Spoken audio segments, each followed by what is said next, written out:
কি দেখেই হয়তো আপনার গা শিরশির করতেছে, তাই না? হ্যাঁ, এমনটা হতে পারে। আজ আমরা জানবো এমন একটা সাপ যার নাম পাইথন।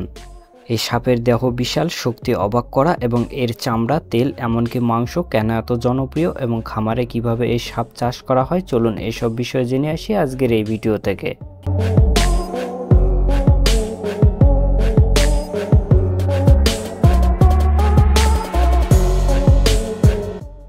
পাইথন হলো এমন একটি সাপ যার কোনো প্রকার বিষ নাই। যে প্রাণীকে এরা শিকার করবে সেই প্রাণীকে খুব শক্তভাবে পেঁচিয়ে ধরে নিঃশ্বাস বন্ধ করে ফেলে। ফলে এ সাপের বিশাল দেহের জন্য শিকার করা খুব সহজ হয়ে ওঠে।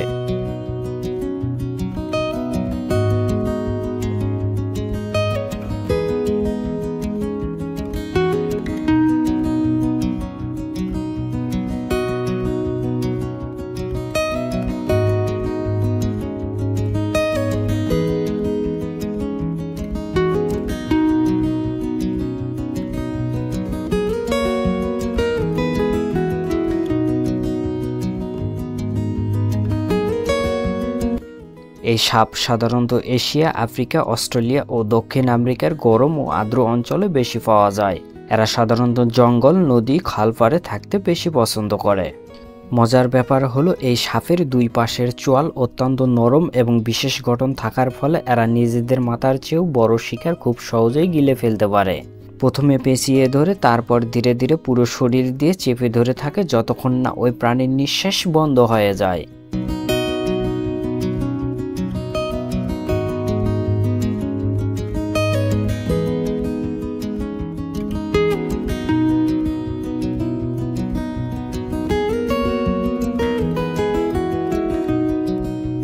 এই সাপের প্রতিনিয়ত শরীরের চামড়া বদল হতে থাকে, যেটি তাদের দেহের বৃদ্ধির জন্য খুবই জরুরি। প্রজননের সময় পুরুষ পাইথন স্ত্রী পাইথনের গন্ধ শনাক্ত করে একে অপরের কাছে এসে মিলিত হয় এবং নির্দিষ্ট সময় পর স্ত্রী সাপ ডিম দিয়ে থাকে। কিছু প্রজাতি যেমন বল পাইথন সক্ষম ছাড়াই ডিম দিতে পারে, একে বলে প্যাথনোজেনেসিস।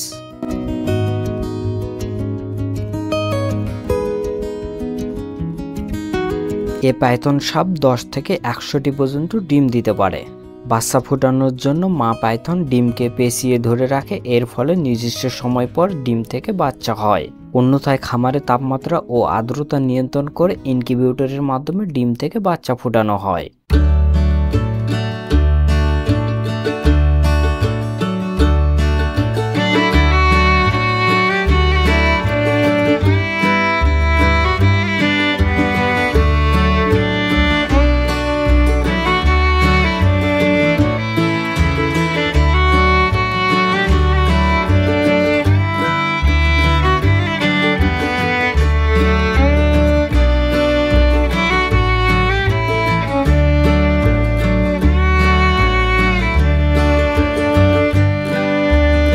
ডিম ফুটে বের হওয়া বাচ্চারা সাধারণত 40 থেকে 60 সেন্টিমিটার লম্বা ও ওজন প্রায় 100 গ্রাম পর্যন্ত হয়ে থাকে।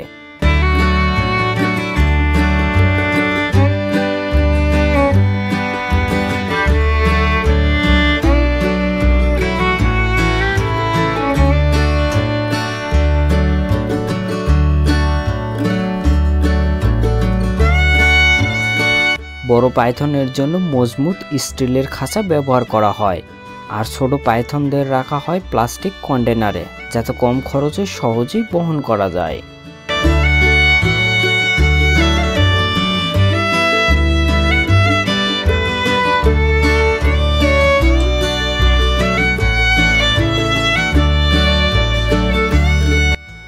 এই সাপের পছন্দের খাবার হলো মুরগি, হাঁস, ইঁদুর, খরগোশ এবং গৃহপালিত পশুর মাংস বেশি পছন্দের।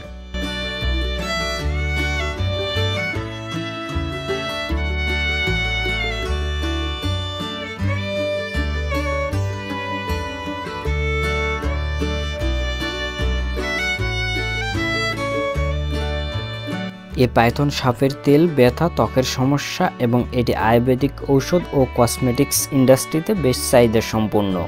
এর চামড়া উচ্চমানের ব্যাগ, জুতা, বেল্ট এবং বিলাসবহুল ফ্যাশন সামগ্রী তৈরিতে ব্যবহৃত হয়।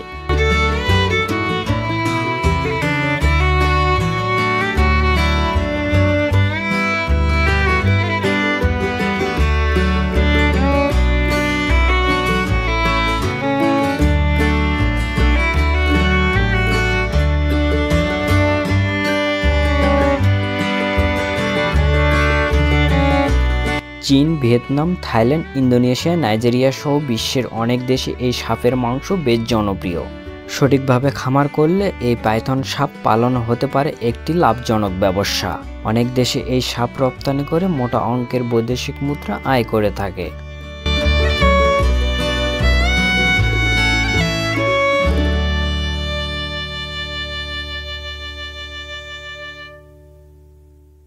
এই সাপ একদিকে যেমন প্রাকৃতিকভাবে শক্তিশালী ও রহস্যময়, অন্যদিকে তেমনই কৃষি ও বাণিজ্যের সম্ভাবনাময় সম্পদ। সঠিক যত্ন ও বিজ্ঞানসম্মত খামার পদ্ধতি ও পরিবেশ সংরক্ষণ নিশ্চিত করে এই সাপ পালন হতে পারে অন্য দেশের মতো বাংলাদেশেরও আগামীর ভবিষ্যৎ। ভিডিওটি ভালো লাগলে অবশ্যই লাইক দিন, কমেন্ট করুন আর সাবস্ক্রাইব করতে ভুলবেন না। দেখা হচ্ছে পরের কোনো নতুন ভিডিওতে। এতক্ষণ সাথে থাকার জন্য সবাইকে ধন্যবাদ।